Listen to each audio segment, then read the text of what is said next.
Hey guys, Jean-François Goulet here. This is day 46 of my 90-day challenge. And this is my second video only.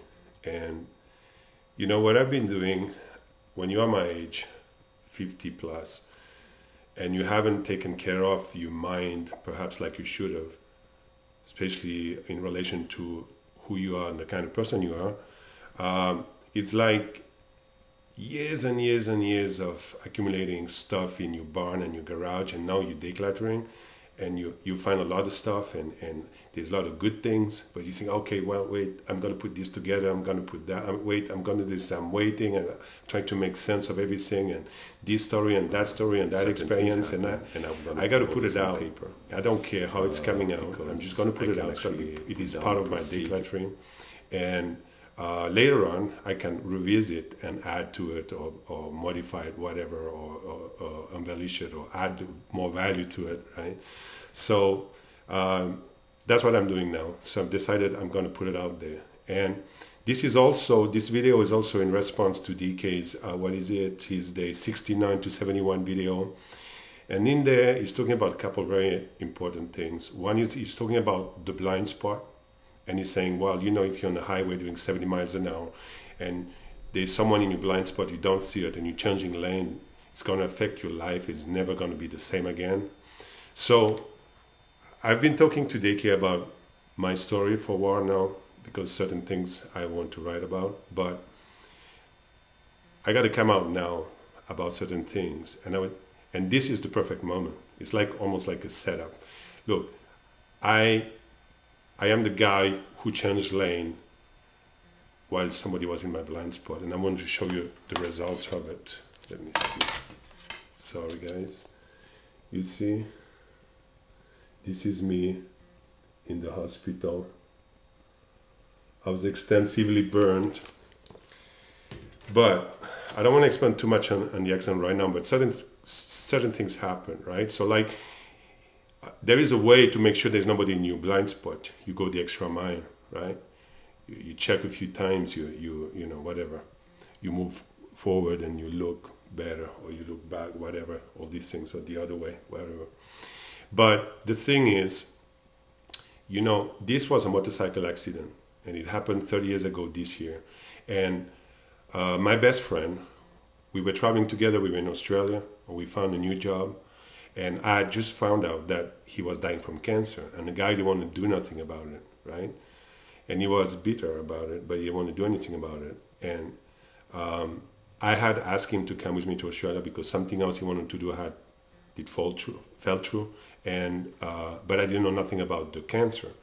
So we were up to something new, and we had a lot of traveling to do in Australia, and he wanted to buy a bike to do a motorcycle. He was a motorcycle guy. I didn't like these things too much. But I thought, okay, here's the guy, he's dying, man. I got to do what he wants to do too, so at least he can enjoy the last few months of his life. Now, first thing that happened, the day we were leaving, we had a party, friends invited us over, and when I was going to step on a bike, I hear this little small voice says, don't get on, you're going to have an accident.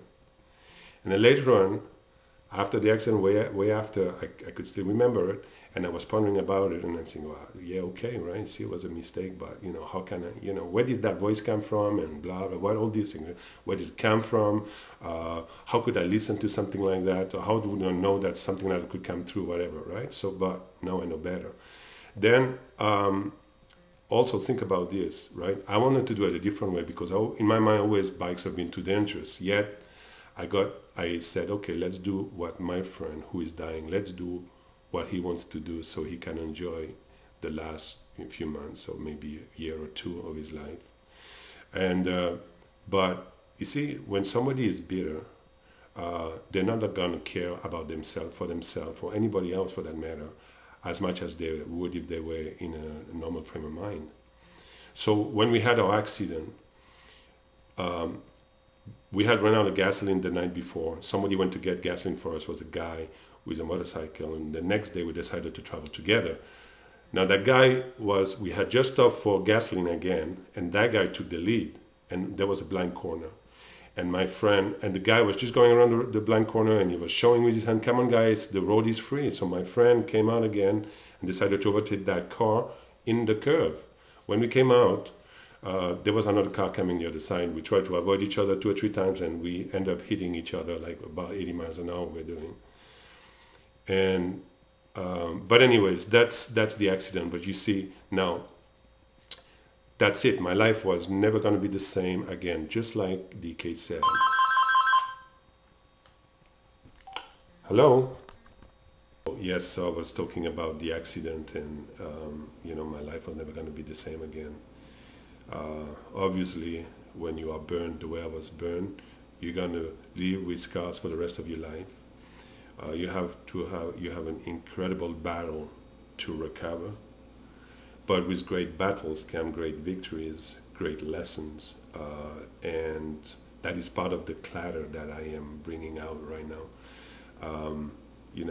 I was able to achieve what I achieved in hospital, of course, with the nursing staff, the doctors, and the miracles that happened there, and the law of attraction. I actually put in motion the law of attraction without even knowing about it. So it's very encouraging from that point of view, because you can use it without even knowing about it. Exactly what I did, what triggered me into this kind of frame of mind, and what I did, and I will let people in my mind so they will learn about it. So they can learn how I did it, because I believe there's a way to do it, and there's no better way to learn about it than hearing it from somebody who did it. So this is one of my commitments now also. I've been talking to DK about it also. I want to put it on paper. And also, he was talking about relationship, and he's been dating someone, 3, 4, 5 times, and now he's thinking, oh, now what? And he was sharing about somebody else who contacted people in a specific way, and regarding interviews or something, but didn't think it through, and the people are responding, and now he's not sure what to do, right? So, well, I used the law of attraction, again, without knowing it at the time, knowing about it. And there were triggers, there were specific things that I did to find the woman of my dream, my soulmate, my wife now, my best friend, my everything. I mean, she's incredible. And all this came through using the law of attraction. And actually, a critical part of the law of attraction is to be very specific as to what you want and why. You have to have a big why, right? I had a huge why. I had 2 failed marriages before, and I was raising my teenagers alone. And going through this created my why. So when I decided I need somebody else, because I realized that I wasn't made to be alone, now I could create my why, create my picture, my picture board, if you want, but that was more like of a verbal thing or a written thing. And when you do this, you are ready for it, and you know what to do, and you are ready to fight for it, because not everything happens easily. So again, just reacting to DK's video, I am putting myself out there, I'm decluttering, and I am making my commitment public that I'm going to write my story also about using the law of attraction to find the woman of my dreams. But I just want to share this little lesson also, because that was pertinent to DK's video. With that said, I wanted to thank you for listening, and see you in the next one. Take care.